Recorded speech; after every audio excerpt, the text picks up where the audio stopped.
Mesdames et messieurs, c'est gâté sur les hommes de Volodymyr Zelensky du côté de la région russe de Kursk.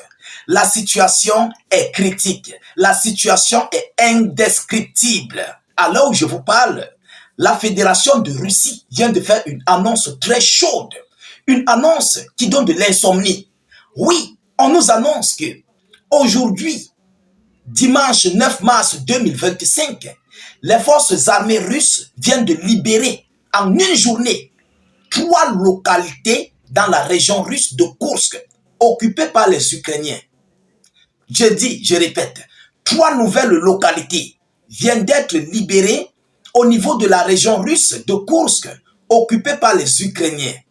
Alors, mesdames, mesdemoiselles et messieurs, après avoir fait une incursion dans la ville, dans la localité de Soudja, en territoire russe, toujours dans la région de Kursk, après avoir pris une nouvelle localité du côté de Soumy, en territoire ukrainien, base arrière de l'Ukraine, de ces soldats ukrainiens qui sont à Kursk, après avoir pris hier, 8 mars 2025, 3 autres localités, hier 8 mars, 3 localités ont été prises. Aujourd'hui, 3 localités tombent encore entre les mains des hommes de Vladimir Poutine. Les Russes avancent et ils n'ont pas de répit. Devant eux, c'est le champ de maïs. Qui est-ce qui fait cette information? Est-ce que l'Ukraine a clarifié? Et pourquoi les localités tombent? C'est ce que nous allons voir dans cette vidéoconférence. Parce qu'il y a quelque chose derrière. Oui, mesdames et messieurs, il y a quelque chose derrière. Je vous prie de mettre beaucoup de j'aime et partager massivement la vidéoconférence. C'est la libération totale de Kursk qui s'annonce. Il n'y a plus rien. Parce que le point arrière, la base arrière, la ville de Soumy en territoire ukrainien qui servait en fait le ravitaillement pour les forces armées ukrainiennes à Kursk a été coupé.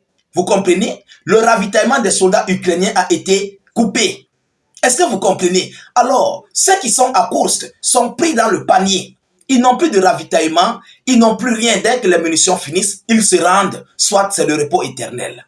Mesdames, mesdemoiselles et messieurs, ça va très vite à Kursk. Ah oui. Alors, écoutons ce qu'on nous dit venant des informations officielles reliées par le ministère de la Défense russe et pourquoi les villes tombent, les localités tombent les unes après les autres. C'est ce que nous allons voir.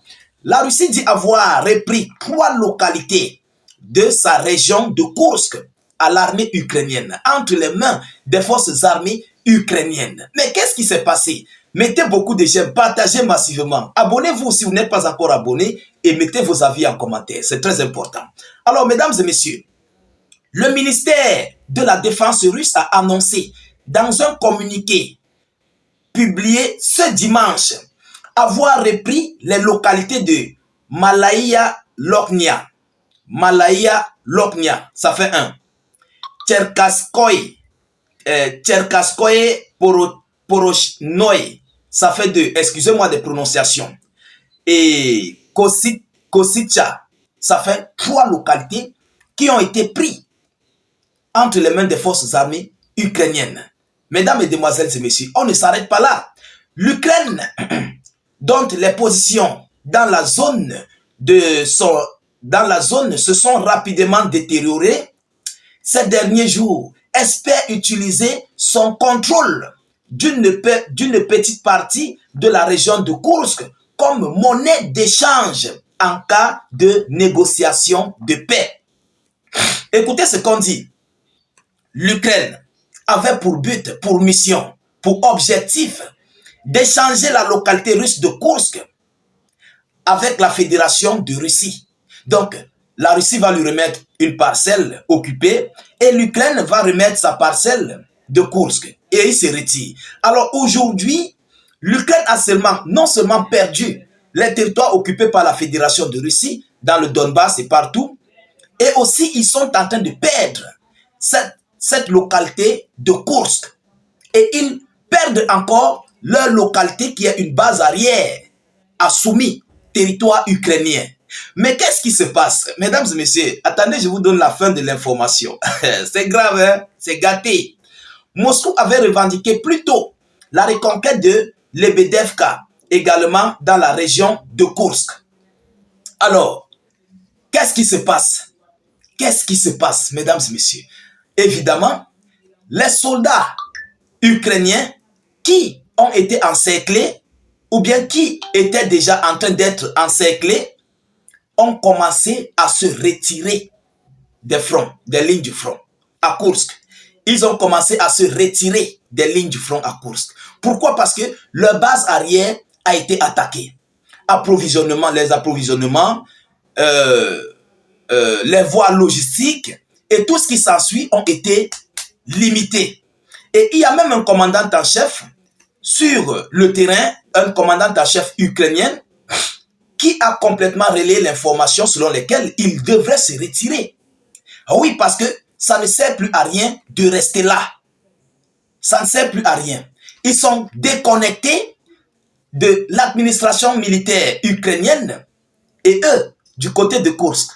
Est-ce que vous comprenez? Ils sont déconnectés.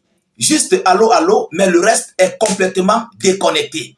Alors, c'est ça qui pousse aujourd'hui les forces armées ukrainiennes, là, dans cette localité, de libérer, de quitter, parce qu'ils sont en train d'être pris en tenaille. On les a déjà pris en base arrière. Donc, on va les encercler. Tous ceux qui seront là n'auront pas d'échappatoire. Ils n'auront pas d'échappatoire. Et ça, c'est le repos éternel. Soit vous vous rendez, soit c'est le repos éternel. Ceux qui se rendent, si on ne parvient pas à faire vos échanges, à la fin du conflit, la Russie serait obligée de vous envoyer à la justice. Oui, ils seront obligés de vous envoyer à la justice militaire. Je ne sais pas s'ils vont les envoyer à la justice militaire ou c'est une justice, la justice civile, je ne sais pas. Mais ils sont militaires. On va les juger au tribunal militaire. Vous comprenez? Ce sont des soldats. Ah oui, parce qu'il y a plusieurs causes qui sont inculpées sur eux. Ils ont violé l'intégrité territoriale de la Russie et se sont retrouvés sur le territoire russe en uniforme ukrainien avec des armes et ont fait des pillages, ont envoyé des hommes au repos éternel comme civils et ont fait des destructions sur le territoire de la Fédération de Russie. Donc, automatiquement, il y aura des jugements qui vont les attendre et chacun va porter sa sentence. Si Volodymyr Zelensky et Donald Trump ne viennent pas vite dans les négociations, pour eux, ça serait terminé. Ça serait terminé. Oui, parce qu'il y aura les 20 ans, 25 ans, 30 ans. Le tribunal militaire et le tribunal civil, c'est différent. Lorsqu'il frappe, il frappe fort. Hein? Il frappe très fort. Les gens là ne blaguent pas. Alors, mesdames, mesdemoiselles et messieurs, voilà ce qu'on vient de nous annoncer. Ces dernières heures, ça s'est passé aujourd'hui. Et il y a une information qui circule. Mais je reviendrai avec cette information. Parce que je vais d'abord me clarifier. Regardez, observez si l'information est vraie. Je reviendrai avec cette information parce que your mind sur Zelensky, l'heure est grave. Alors où je vous parle, Zelensky n'est plus dans ses coquilles. Ah oui, et Zelensky est perdant. Il a perdu Kursk, il a perdu ses terres, il a perdu les hommes, il a perdu son offensive qu'il a lancée sur le territoire russe. Donc l'heure est grave. Il y a une information qui circule. Je vais me clarifier, prendre l'information, vérifier, la revérifier et revenir ici dans notre tribune d'actualité. Ah oui, mesdames et messieurs, ceux qui ne sont pas encore abonnés là, vous allez perdre. Abonnez-vous pour ne plus rater les actualités et comme ça, vous recevez toutes nos vidéoconférences. Alors, mesdames et messieurs, partagez au maximum la vidéo en question. Mettez-la partout à travers le monde. Sécurisez la vidéo avec un maximum de j'aime. Mettez suffisamment d'avis en commentaire, même si vous n'avez rien à écrire. Mettez salut, état d'urgence ou encore vive la paix dans le monde. Je vous reviens tout à l'heure pour une prochaine série d'actualités. Soyez encore salués une fois de plus. Ciao, ciao.